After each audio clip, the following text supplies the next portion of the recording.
প্ৰতিবাদ কৰিছো আমাৰ সন্মুখত অসম পুলিচ প্ৰশাসন আছে আমাৰ সন্মুখত এছপি ডিপাৰ্টমেণ্ট আছে গতিকে এছপি বিভাগে অসম পুলিচ প্ৰশাসন বা আমি দিয়া স্মাৰ্ট পত্ৰখনত মাননীয় অসম চৰকাৰে গণতান্ত্ৰিকভাৱে গুৰুত্ব দিব লাগিব হয়নে তেনেকৈ যদি গণতান্ত্ৰিকভাৱে যদি গুৰুত্ব নিদিয়ে 2026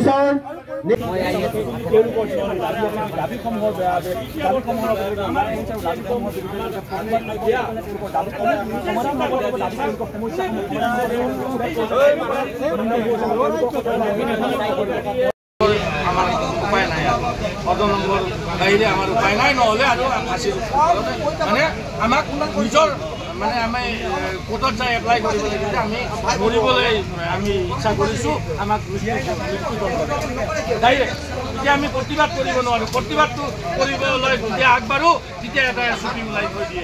যে ৰাস্তাত ওলাব নোৱাৰিবি বংগত কৰিব নোৱাৰিবি আচল আজি আমাৰ 22 তাৰিখৰ মহৰম আছিলে খানাপাৰাটো আমাৰ এয়াৰপৰ্ট লৈ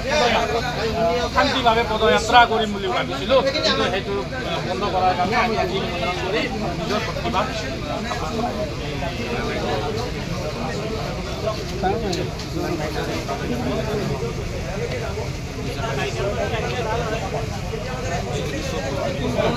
একজন জনপদৰ 3,50,00,000 হল মুখ্যমন্ত্ৰী গতিকে স্মাৰ্ট পত্ৰ দিও বা নিদিও মাননীয় মুখ্যমন্ত্ৰী মহোদয়ে যদি চকুৰ আগেদি এটা মাখি গলে গম পায় তাহলে কেব চালকৰ লগত হৈ থকা এই দীৰ্ঘদিনীয়া সমস্যাৰ ক্ষেত্ৰত মুখ্যমন্ত্ৰীয়ে নিজে আহিব লাগিব চলা নিচিনা জেগালৈ গতিকে এটাই কথা থাকিলে বিলাসিতা অসমৰ মজিয়াৰ পৰা সংগ্ৰামী বন্ধুসকল এই যাত্ৰাটো কিদৰে অগ্ৰগণ যাত্ৰা দুদিন বা 4 দিন যাত্ৰা বা দুদিন বা 4 দিন সংগ্ৰাম কৰিলে নহব মই বিচাৰো প্ৰথমতে আপোনালোকে কেব চালকৰ মাজত যিটো ঐক্য সকলোৱে একেলগে আহি পেলাই সকলো উফৰাই দিব পৰা শক্তি উফৰাই দিব পৰা যিটো শক্তি তাক একত্ৰিত কৰক গতিকে এই সংগ্ৰাম যদি ক'ৰবাত যদি নহয় ক'ৰবাত যদি লেকিং থাকি যায় কেতিয়া কোনো কাৰণত কিন্তু সংগ্ৰাম আপোনাৰ সফল নহব গতিকে এটা অনুৰোধ থাকিলে যি কাম কৰিব 100% শৰ্ট হ'ব লাগিব 99.9% শৰ্ট হলে ডিউ টু বিকজ অফ 0.1 শৰ্টৰ কাৰণে লেকিংৰ কাৰণে আমাৰ সংগ্ৰাম বিফল হ'ব পাৰে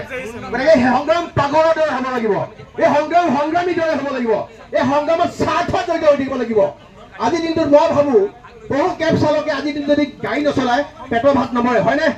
গতিকে প্ৰত্যেকজন কেব চালক থাকিব লাগিব কাৰণ ই আপোনালোকৰ প্ৰাপ্য ই আপোনালোকৰ অধিকাৰ আৰু অধিকাৰ আপোনালোকে যেতিয়া বিচলিত হ'ব তেতিয়া কিন্তু সংগ্ৰাম তথা যুদ্ধ ঘোষণা হয় ধন্যবাদ